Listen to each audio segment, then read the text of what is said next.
Hello all, welcome to my channel. ఇదైతే నా birthday రోజు తీసింది.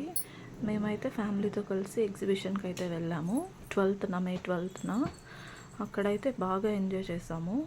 ఇదైతే స్టార్టింగ్లో అక్కడ ఫిషెస్ అనేది డిఫరెంట్గా ఉన్నాయి. ఫిషెస్ ఎగ్జిబిషన్లో స్టార్టింగ్ పెట్టున్నారు. చాలా వెరైటీస్ ఉన్నాయి, కలర్ ఫిషెస్. పిల్లలు అయితే బాగా ఎంజాయ్ చేయొచ్చు ఈ ప్లేస్లో. నేను ఫస్ట్ టైం ఇలా చూస్తున్నాను, చిత్తూరులో ఇలా పెట్టడము. మేము ఎవ్రీ ఇయర్ వెళ్తాము చిత్తూరులో ఎగ్జిబిషన్కి అయితే. బట్ లాస్ట్ ఇయర్ అయితే మిస్ అయ్యాను. ఈ ఇయర్ అయితే ఎలాగో నా బర్త్డే రోజు ఎక్కడికి వెళ్ళాలి అని తెలియక సో ఎగ్జిబిషన్కి అయితే సడన్గా వెళ్ళాము అన్ప్లాన్డ్గా.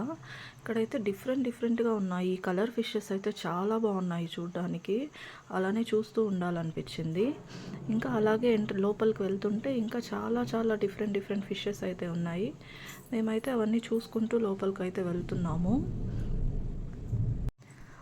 ఇదైతే ఎగ్జిబిషన్లో అసలు హైలైట్ అని చెప్పచ్చు. చాలా బాగుంది. ఒక మినీ సైజ్ పార్క్ లాగా డిజైన్ చేశారు. మొత్తం లైట్స్తోనే ఉంది. అదైతే చూస్తుంటే చాలా బాగుంది. డిఫరెంట్ ఫ్లవర్స్ లాగా ఉంది. చాలా అయితే బాగుంది. ఫస్ట్ టైం ఇలా చూడడము.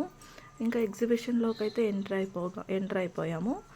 లోపలికి వెళ్ళగానే ఇంకా 2 సైడ్స్ షాప్స్, ఇంకా పిల్లలకి కావాల్సిన టాయ్స్ అలాంటివి చాలా ఉన్నాయి. ఇంకా పెద్దవాళ్ళు గేమ్స్ ఆడచ్చు, అన్నీ ఉన్నాయి ఇందులో అయితే.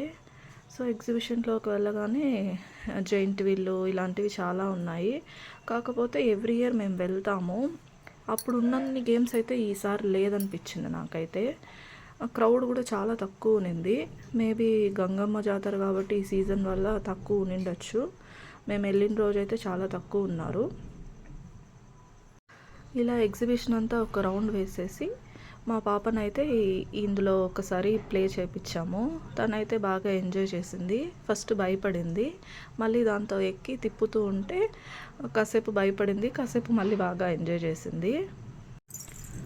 దాని తర్వాత దిగేసింది. ఇక్కడ చూస్తే వాటర్ గేమ్స్ అయితే ఉన్నాయి. ఇందులో వెళ్ళమంటే తను భయపడింది. సో ఇంకా ఎగ్జిబిషన్ అంతా ఒక రౌండ్ వేసిన తర్వాత ఇక్కడ పొటాటో రోల్స్ అనేది ఉన్నాయి. సో ఒకసారి ట్రై చేద్దాము, ఎప్పుడూ తినలేదనేసి ఒకసారి ట్రై చేద్దామని అయితే వెళ్ళాము. అలా అయితే పొటాటోని ఇలా రోల్గా చేసి దాని మీద ఏదో వేసి ఆయిల్లో వేసి ఇచ్చారు. అంతే, అది తిన్నాము. ఇంకా మా పాప అయితే ఐస్ క్రీమ్ కావాలి అనింది. సో తనకైతే ఐస్ క్రీమ్ తీసిచ్చేసి రిటర్న్ అయితే అయిపోయింది.